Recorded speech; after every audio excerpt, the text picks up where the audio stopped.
தொழிலே முன்னேற்றம் இல்லாதபடி சோர்ந்து போயிருக்கிறாயோ, குடும்ப வாழ்க்கையிலே சமாதானம் இல்லாமல் ஏங்கி போயிருக்கிறாரோ, என் அன்பு சகோதரனே, என் அன்பு தாயே, அன்பு சகோதரியே, இன்னைக்கு ஆண்டவர் உன்னை தொட போகிறார். நம்முடைய வார்த்தையினாலே இந்த ஆராதனை வேளையிலே தேவ அபிஷேகம் உங்களுடைய சிரசின் மேலே கடந்து வந்து உங்களுடைய வாழ்க்கையில ஒரு மறு ஜென்மத்தை கர்த்தர் தர போகிறார்.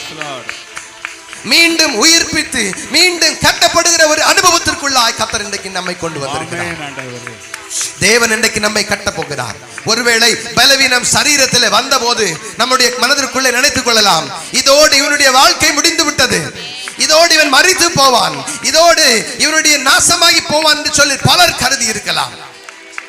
உங்களுடைய தோல்விகளை, உங்களுடைய மரணத்தை ஜெயமாய் மாற்றுகிற ஒரு கர்த்தரை நோக்கி வந்திருக்கிறீர்கள் என்பதை மாத்திரம் மறந்து போக வேண்டாம்.